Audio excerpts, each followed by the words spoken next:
Hai, what's up? Welcome back again to my channel Coach Yudika.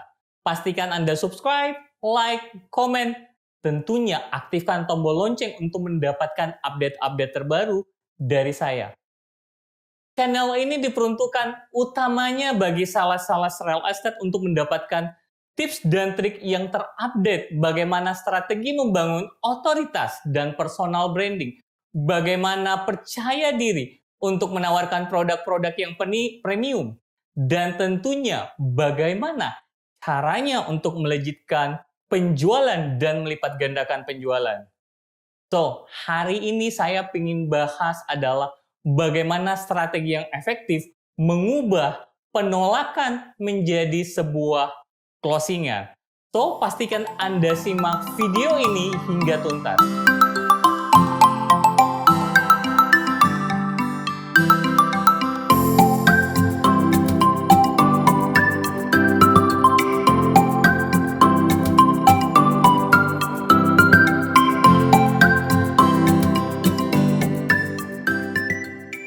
Hai, welcome back again.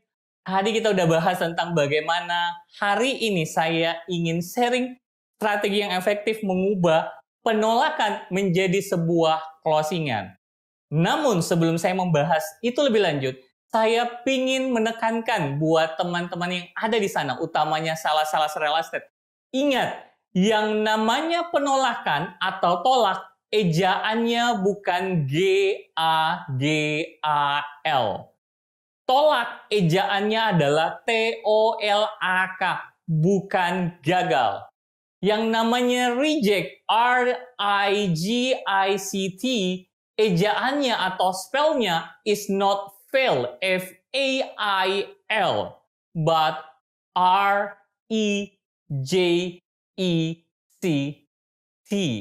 So, Anda harus pastiin kalau yang namanya penolakan tidak sama artinya dengan gagal. Makanya, kalau Anda ditolak, kalau Anda paham strateginya, Anda bisa ubah penolakan menjadi sebuah closingan untuk Anda. So, apa-apa aja sih strateginya? Ada 3 strategi yang efektif yang kalau Anda lakukan, Anda dengan mudah mengubah penolakan menjadi sebuah closingan. Yang pertama adalah Anda harus paham yang namanya penolakan itu adalah bagian dari proses. Pada video yang ini, saya telah menjelaskan kepada Anda bagaimana hukum probabilitas dalam proses penjualan unit-unit yang premium. Ini juga berlaku untuk unit-unit real estate apa aja. Jadi kalau Anda gagal, maka yang sebenarnya terjadi adalah Anda telah mengeliminasi satu calon customer yang bukan hot potensial customer bagi Anda. Sehingga Anda semakin dekat dengan hot customer Anda. So, pastikan Anda membangun mindset ini dengan benar. Pastikan Anda membingkai ulang, Anda melakukan proses framing ulang terhadap yang namanya penolakan adalah proses eliminasi terhadap potensial customer yang mana bukan potensial customer dan yang mana hot atau potensial customer buat Anda. Kalau Anda bisa melakukan itu, maka Anda akan semakin antusias untuk menemukan kegagalan-kegagalan ataupun penolakan-penolakan berikutnya. So, ingat, penolakan bagian dari proses penjualan itu sendiri. Strategi yang kedua untuk mengubah penolakan menjadi closingan adalah Anda harus paham bahwa Anda harus belajar dari proses penolakan yang terjadi. Ingat, penolakan adalah sebuah proses belajar. Proses belajar artinya apa? Artinya Anda paham, artinya Anda tahu, artinya Anda mendapatkan feedback dari proses yang Anda lakukan sebelumnya. Tidak hanya sampai di level itu, tapi Anda juga melakukan perubahan pola terhadap strategi efektif yang Anda lakukan. Kalau Anda telah melakukan proses perubahan terhadap polanya, maka dipastikan Anda sudah melakukan proses belajar. Sayangnya, kebanyakan orang-orang di luar sana cuma dari mulutnya doang bilang, ya saya belajar kok. Ya dari proses ini nggak masalah saya gagal sekarang, saya belajar dari proses gagalnya saya. Namun ia mengulang pola-pola yang sama kepada orang-orang yang berbeda, hasilnya pasti menghasilkan hal yang sama karena polanya sama. Kalau polanya diubah, polanya jadi berbeda, hasilnya jadi berbeda. Misalnya, si sales A pada saat pertama kali ketemu dengan customer, perkenalkan Pak, nama saya Yudika, saya dari sales company A, dan saya ingin nawarin Pak, unit apartemen yang paling cocok buat Bapak. Ini Pak, unit apartemennya seperti ini, spesifikasinya seperti ini, plus dapat full furnish, kemudian gratis service charge sampai 1 tahun, dan model pembayarannya itu ringan banget. Dari proses ini, ia ditolak. Besok ketemu calon customer baru, mengulang pola yang sama. Ditolak lagi, ketemu customer yang baru, ditolak lagi. Karena tidak ada proses belajar. Kalau ada proses belajar, maka dia berikan feedback sama dirinya sendiri. Apa yang buat saya gagal? Apakah saya terlalu cepat menawarkan terhadap customer? Oke, dia coba ubah. Besoknya, dia ketemu customer, perkenalkan Pak, nama saya Yudika, apa kabarnya Pak? Bapak kerja di mana ya? Oh, kerja di perusahaan A ya. Oh, Bapak udah punya rumah Pak? Oh, saat ini masih ngontrak. Oh, gitu Pak. Terus biasanya ke kantor naik apaan Pak? Kemudian ngobrol-ngobrol panjang lebar dan lain sebagainya. Kemudian lama-kelamaan menggali kebutuhannya dan pada akhirnya berakhir pada closingan. Kenapa?